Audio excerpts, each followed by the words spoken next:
மிக்க நன்றி. வாழ்க வையகம், வாழ்க வையகம், வாழ்க வளமுடன். குரு வாழ்க, குருவே துணை. ஆசான் அருட்தந்தை வேதாத்ரி மகரிஷி அவர்கள் நம்மோடு சூக்குமமாக நிறைந்திருந்து இன்றைய சிந்தனையை சிறப்பித்துத் தருவாராக. வாழ்க வளமுடன். எனக்கு இந்த அருமையான வாய்ப்பை நல்கிய ஸ்கை நார்வே மனவளக்கலை மன்ற நிர்வாக உறுப்பினர்கள் அனைவருக்கும், இணைப்பில் இணைந்துள்ள அனைத்து வேதாத்திரிய அன்பு உள்ளங்களுக்கும் எனது சிரம் தாழ்ந்த வணக்கங்களையும் வாழ்க வளமுடன் என்ற நல் வாழ்த்துக்களையும் தெரிவித்து மகிழ்கிறோம்.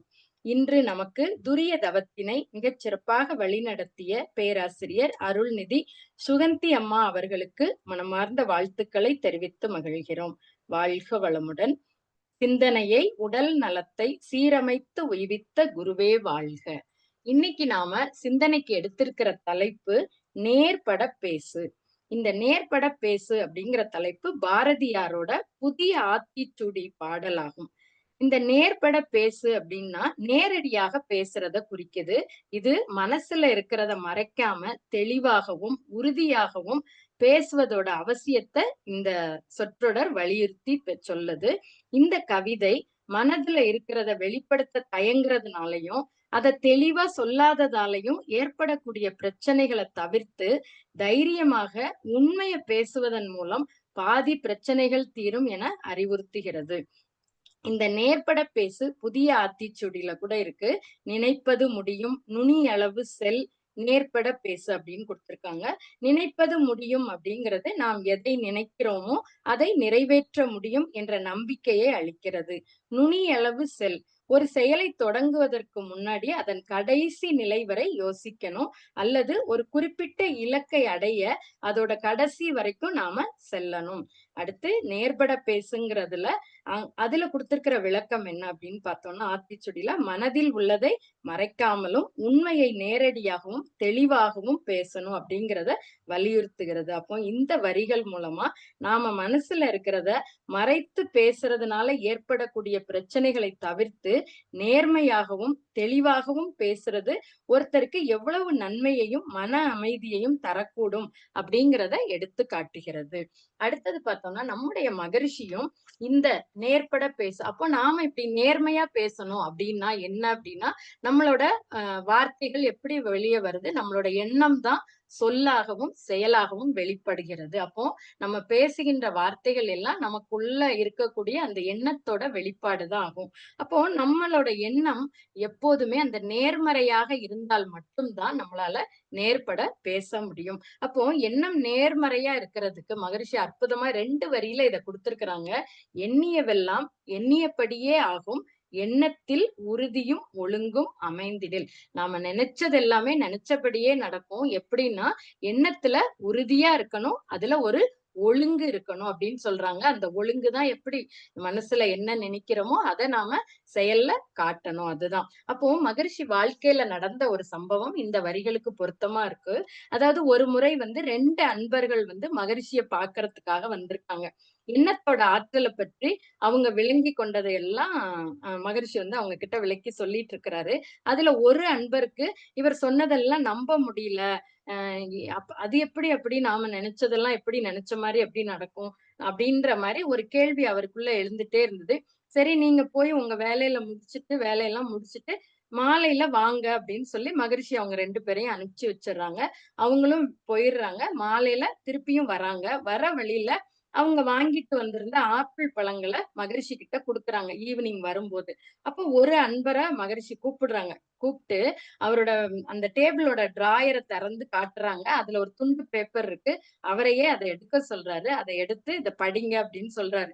அப்ப பேப்பரை எடுத்து படித்த அந்த அன்பருக்கு ஒரே ஆச்சரியமாயிட்டான். என்ன காரணம் அப்படின்னு பார்த்தோம்னா, நம்பிக்கை இல்லாம போனாருல்ல ஒருத்தர், காலையில மகரிஷி எண்ணத்தோட ஆற்றலை பத்தி சொன்னதெல்லாம் நம்பாம ஒருத்தர் போனாருல்ல, அவரோட பேரை மகரிஷி குறிப்பிட்டு மாலையில் 6 ஆப்பிள் வாங்கி வர வேண்டும் அப்படின்னு அந்த பேப்பர்ல எழுதி வச்சிருந்துதான். அதே போல யாருமே எதுவுமே சொல்லல. சாயங்காலம் வாங்கன்னு மட்டும்தான் மகரிஷி சொல்லியிருந்தாங்க. அதே எண்ணிக்கையில 6 ஆப்பிள அவங்க வாங்கிட்டு டேபிள் மேல வச்சிருந்தாங்க.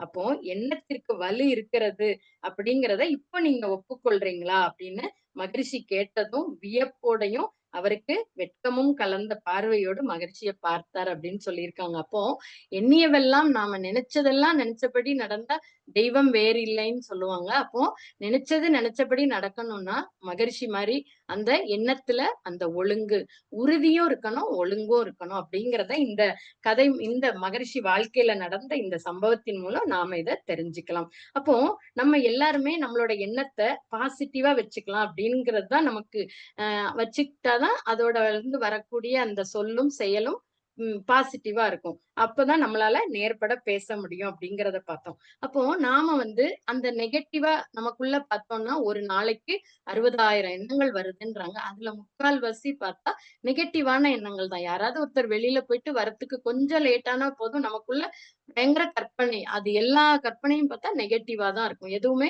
பாசிட்டிவா இருக்காது. ஆனா மனவளக்கலைக்கு வந்ததுக்கு அப்புறம் தான் நமக்கு மகரிஷி குடுத்த இந்த வாழ்த்து, சங்கல்பம் இதெல்லாம் நாம பயன்படுத்த ஆரம்பிக்கிறோம். அப்போ நமக்குள்ள முதல்ல அந்த படபடப்பு முதல்ல நீங்குது. ஒரு தத்துவ கதை ஒண்ணு. அதாவது கடவுள் வர்றாரு. வந்துட்டு "என்ன வேணுமோ கேளுங்க" அப்படின்னு சொல்றாரு. ஒரு 10 பேர் அங்க உட்கார்ந்திருக்கிறாங்க. அதுல முதல் மனிதன் சொல்றாரு, "எனக்கு கணக்கில் அடங்கா காசும், பெரிய பிசினஸும் வேணும்" அப்படின்னு சொல்றாரு. 2வது மனுஷர் என்ன சொல்றாருன்னா, "நான் உலகிலேயே சிறந்தோங்கி பெரிய பதவிய அடையணும்ன்றாரு."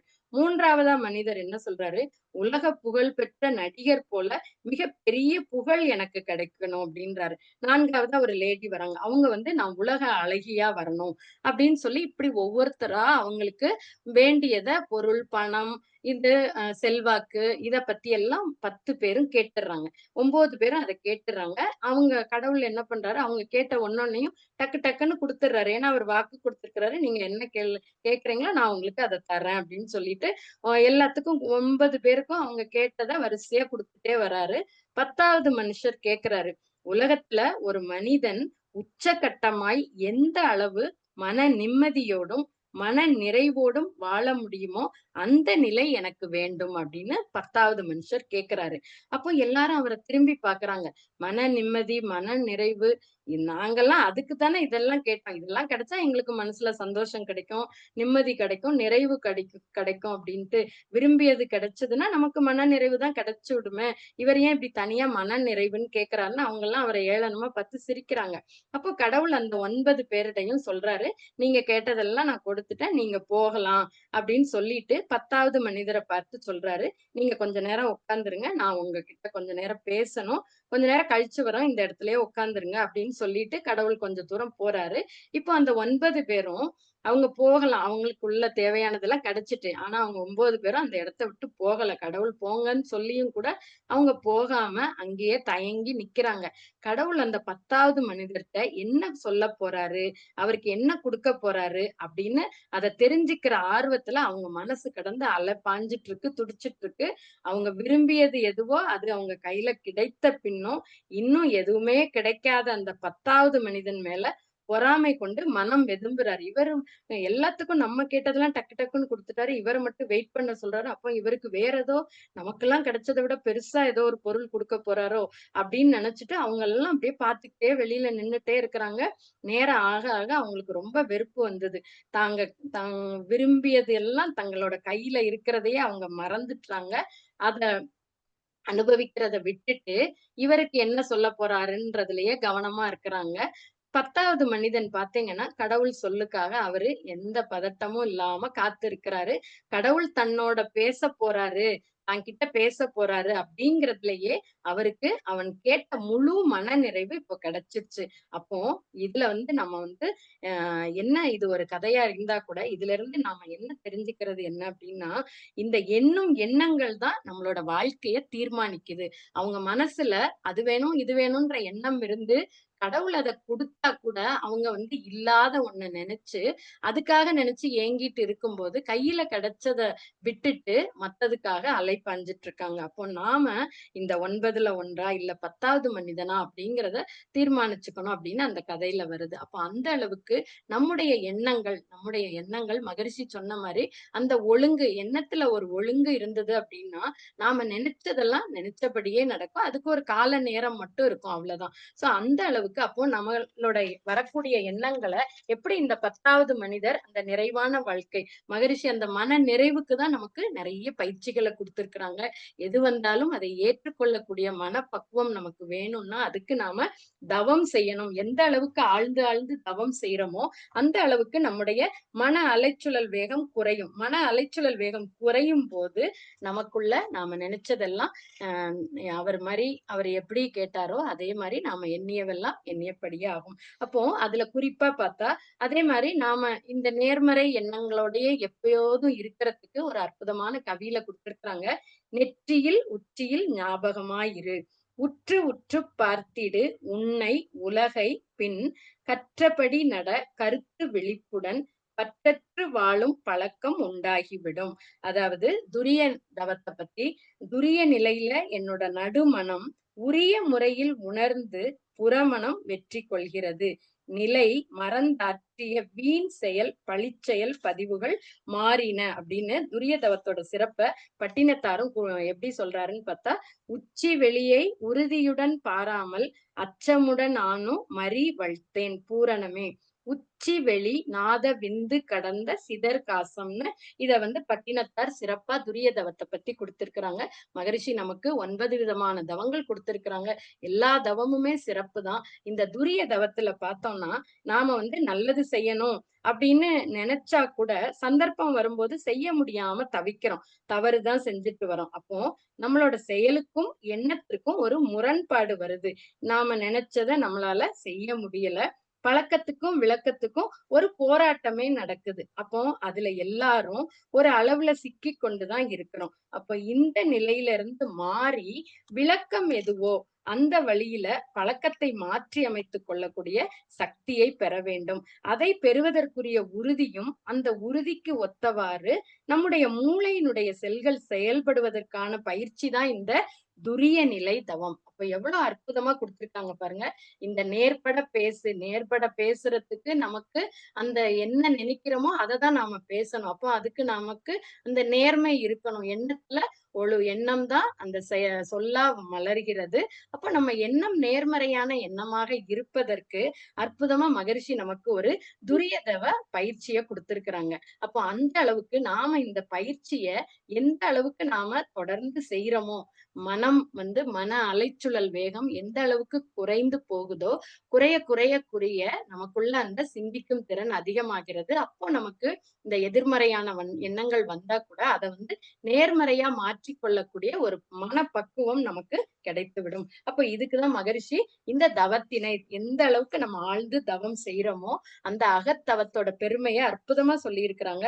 அகத்தவத்தால் ஐம்புலனை அடக்கி அறிவை அறிந்திடலாம், அகத்தவத்தால் அருகுண ஆளுமை பேறு அடைந்திடலாம், அகத்தவத்தால் இல்லறத்தை அன்பகமாய் ஆற்றிடலாம், அகத்தவத்தால் அனைத்து உயிர்கள் அரும் நட்பை பெற்றிடலாம். அப்போ உடலுக்கு முதன்மை சுரப்பி அப்படின்னு சொல்லக்கூடிய அந்த பிட்யூட்ரி சுரப்பியும், உடல் இயக்கத்துக்கான சுரப்பியான அந்த பிட்யூட்ரி சுரப்பியையும், மன இயக்கத்திற்கான சுரப்பியான அந்த முதன்மை சுரப்பி என்று சொல்லக்கூடிய அந்த பீனியல் சுரப்பியையும் நாம் வசப்படுத்தி இயக்கக்கூடிய இடமாக இந்த துரியதவம் அமைகிறது. அப்போ இந்த துரியதவம்ல நாம எண்ணக்கூடிய உயரிய எண்ணங்கள் கூட பல பேர் உள்ளத்திலும் பிரதிபலிக்க ஆரம்பிக்குது.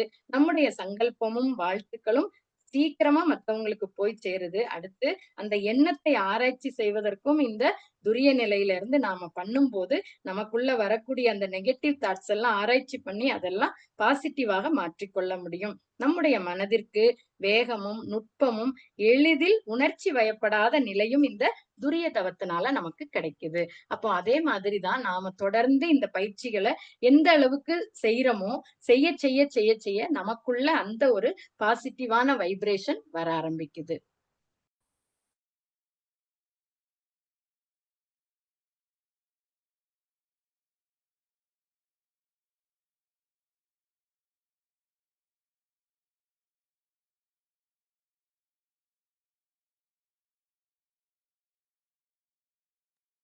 வாழ்க வளமுடன். இப்போ ஒரு ஆஹ் ஒரு நதிக்கரையில 2 ஒரு நதிக்கரையில அந்த கரையில ஒரு ஆசிரமமும், இந்த கரையில ஒரு எதிரெதிரே 2 கிராமம் இருக்கு. அப்போ ஒரு புறம் பார்த்தா ஒரு குருவானவர் ஒரு ஆசிரமத்த வச்சு சீடர்களோட தவ வாழ்வுல ஈடுபட்டு வராரு. நதியோட எதிர்ப்புறத்துல பார்த்தா காலையிலயும், மாலையிலயும் ஒரு பெண் வந்து ஆசிரமத்துக்கு தேவையான அந்த பால் மற்றும் காய்கறிகள பரிசல் மூலமா கொண்டு வர்றது வழக்கமா இருந்தது. சில நேரங்கள்ல பார்த்தா அந்த பரிசல்காரன் தாமதப்படுத்துறதுனால குறிப்பிட்ட நேரத்துல அந்த பெண்ணால வர முடியாமல் போகுது. இதனால ஆத்திரமடைந்த குரு என்ன பண்றாருன்னா, சரியான நேரத்திற்கு பால் கொண்டு வரதா இருந்தா கொண்டு வா. இல்லன்னா நான் வேற யார்ட்டயாவது வாங்கிக்கிறேன்ட்டு கடிஞ்சு அவர்கிட்ட கோபிச்சு கொள்றாரு. அப்போ அந்த பெண்ணு சொல்றாங்க, "இந்த வருமானத்த வச்சு தான் கணவனை இழந்த நான் வந்து என்னோட 2 குழந்தைகளையும், மாமனார், மாமியாரையும் பராமரிச்சுட்டு வரேன். எனவே கொஞ்சம் என்கிட்ட கருணை காட்டுங்க" அப்படின்னு கெஞ்சி கேட்டுக்கிறாங்க. அப்போ அந்த குரு வந்து சற்றும் இரக்கம் இல்லாம சொல்றாரு, "உன்னோட சோக கதையெல்லாம் கேட்க வேண்டிய அவசியம் எனக்கு இல்ல. நீ எப்படியாவது சரியான நேரத்துக்குள்ள வர வேணும். அப்படி வரல அப்படின்னா, இந்த வேலைய நீ விட்டுரு" அப்படின்னு திட்டவட்டமா சொன்னதோடு மட்டுமல்லாம, பரிசல்காரன் வரவில்ல அப்படின்னா, கடவுளை நினைத்துக் கொண்டு தண்ணீர்ல நடந்தாவது சரியான நேரத்திற்கு நீ வர வேண்டியது தானே அப்படின்னு நக்கலா வேற அந்த குரு சொல்றாரு. அப்போ அந்த பெண்ணும் தலையசிச்சுட்டு ரொம்ப வருத்தத்தோட போறாங்க. கொஞ்ச நாள் போச்சு. குரு வந்து அவங்க கிட்ட சொல்றாங்க. ஒரு நாள் பால் கொண்டு வரப்போ எதித்தால பாக்குறாங்க. "இப்போலாம் நீனு வந்து சரியான நேரத்துக்கு பால எடுத்துட்டு வர்றயே" அப்படின்னு கேட்கிறாரு.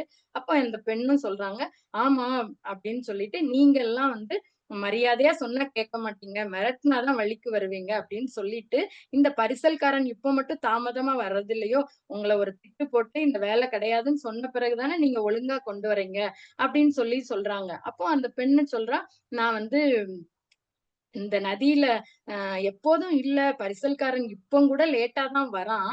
ஆனா நான் வந்து குருவை வணங்கிட்டு என்ன பண்றேன், அவன் வரலைன்னா, நீங்க தானே எனக்கு சொல்லிக் குடுத்தீங்க. கடவுள துதித்தபடி தண்ணீர்ல நடந்து வர ஆரம்பிச்சுடுறா. அப்போ இத மாரி நான் நடந்து வரேன்னோனே, குருவுக்கு தூக்கி வாரி கொட்டுது. நான் வந்து எனக்கு அதனால ஒரு பிரச்சனையும் இல்ல. அவன் தாமதமா வர மாரி தெரிஞ்சா, உடனே நான் உங்கள நெனச்சுக்குவேன். நீங்க சொன்ன வார்த்தைகள நெனச்சுட்டு, கடவுள வேண்டியபடி நீங்க சொன்னது போல தண்ணீரில் நடந்து நதியை கடந்து வந்துடுறேன் அப்படின்னு சொல்றா. அப்போ அவர் சொல்றாரு, "எப்படி தண்ணீல இப்படி நடந்து வந்த?